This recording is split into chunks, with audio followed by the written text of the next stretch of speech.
जब 23 के इलेक्शन हुए थे तब गोठवाल साहब मेरे साथ चौथ का, अरे सुन लो रे घोड़ो, चौथ के बरवाड़ा में कैंपेनिंग करे थे। मेरे को तो 21 दिन मिली थी। उन्होंने बोला 4 घंटे मुझे दे दो। मैंने कहा तुम्हारे लिए जान हाजिर है, चलो तो सही। तो मैं चल गया। उन्होंने सारे गुजरों के बीच कहा कि मुझे जिता दो, मेरी पार्टी को जिता दो, मैं यहाँ पे मूर्ति लगवा दूंगा कर्नल साहब की और 2 शहीदों की। मेरे सामने कहा है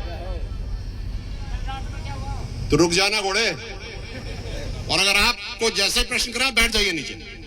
आप बैठ जाइए नीचे, बैठो, बैठ जाओ भाई, बैठ जाओ। इसलिए मैं कह रहा हूं कि बात बोल लेने दो, ठीक है।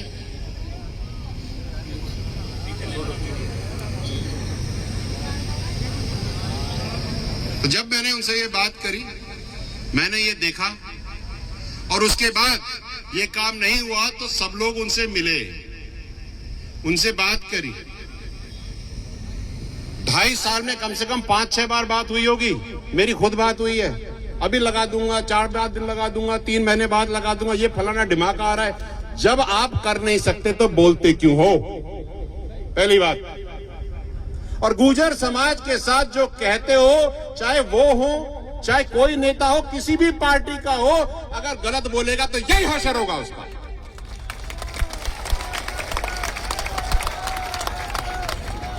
गुर्जर समाज बावला नहीं है, केवल वोट का इस्तेमाल करने के लिए सामान नहीं है। आप अगर हमारा सम्मान नहीं करोगे तो हम आपका तिरस्कार जबरदस्त करेंगे। सम्मान नहीं करते, अरे हमारा थोड़ी ना कर रहे हो, शहीद हैं भाई, जो हमारे लिए, हमारे जान, हमारे परिवार से भी बढ़कर हैं। आप उनका सम्मान नहीं कर सकते तो हम तुम्हारा सम्मान क्या करेंगे। और कल उनको कहा गया, कमेटी के लोगों ने कहा, रंगलाल जी ने तो पैर भी पकड़े, मेरे को सुबह बता रहे थे कि भाई मत आना। वो आ गए, समाज गुस्से में था। वो एक कहावत, बहुत अच्छी कहावत, क्या दिनकर साहब की एक कविता है, उसके अंदर एक चीज लिखी है कि जब नाश मनुष्य पर छाता है पहले विवेक मर जाता है। वो आ गए, काम हो गया।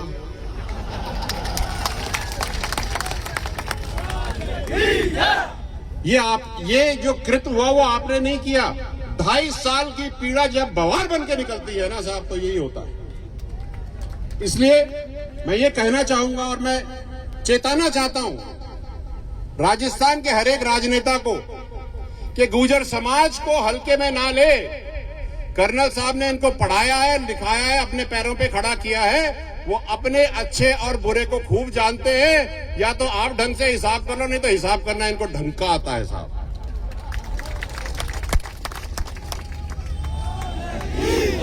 मैं समाज का, आपके समाज का, आपका बेटा होने के नाते, आपका भाई होने के नाते, आपका दोस्त होने के नाते एक बात जरूर कहूंगा कि मौका सबको देना चाहिए, लेकिन इतना सारा भी मौका देना नहीं चाहिए। उतना ही दो, पतंग को उतनी ही ढील दो कि उड़ सके, और ज्यादा उड़े तो खींच डालो और काट डालो। आपका इस्तेमाल नहीं होना चाहिए। मैं देख रहा हूं पिछले 2.5-3 साल से इस्तेमाल हो रहा है, अब इस्तेमाल नहीं होगा।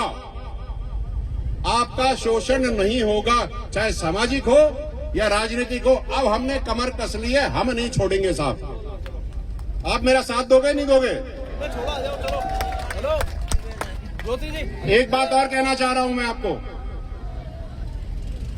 एक बात और मैं ये कहना चाहता हूं कि मैंने देखा कि छान से जब लोग बाग आए तो कितना सम्मान हुआ, कितना प्यार हुआ। पूरे मुसलमान समाज ने खुल करके सम्मान दिया। और हम बगड़ावत है साहब, हम लोग गांव की गायों की बहुत प्यार करते हैं, हमारी तो जिंदगी उन्हीं से लगी है। और जब मैंने अखबार में देखा कि मुसलमान समाज ने यह प्रण ले लिया है कि हम गायों को नहीं काटेंगे, तो मेरे मन में इतनी ठंडक लगी कि सब आदमी हो तो ऐसा हो साहब। मैं मुसलमान समाज की इस पहल का खुल करके समर्थन करता हूं और मैं सम्मान करता हूं और मैं ढोक देता हूं आपको कि आपने हमारी जीवन शैली बगड़ावतों की साथ नहीं, गौ माता का इतना सम्मान किया, हम आपके नतमस्तक हैं साहब। और उन्होंने जो बात कही है कि गौ माता को राष्ट्र पशु का पद देना चाहिए, बिल्कुल मैं समर्थन करता हूं। आप भी समर्थन करते हैं या नहीं करते हो? तो भाई साहब अपन ये इस मुहिम में साथ देंगे, ये कार्य अपन करेंगे। अपनी पार्टी भी यही कहती है, मुसलमान भाई भी ये कहते हैं, तो क्यों नहीं होना चाहिए? होना चाहिए। एक बात और मैं कहूंगा,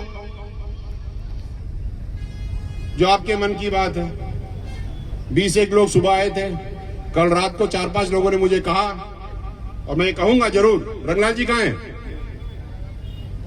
रंगलाल जी कहां हैं भाई?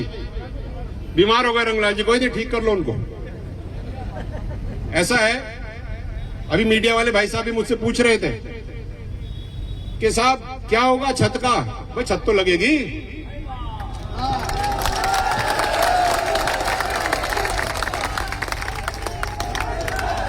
मुझे बताओ, कभी दुनिया में ऐसे हो सकता है कि घर की 4 दीवारें बना दो और छत ही मत बनाओ? कोई होता है?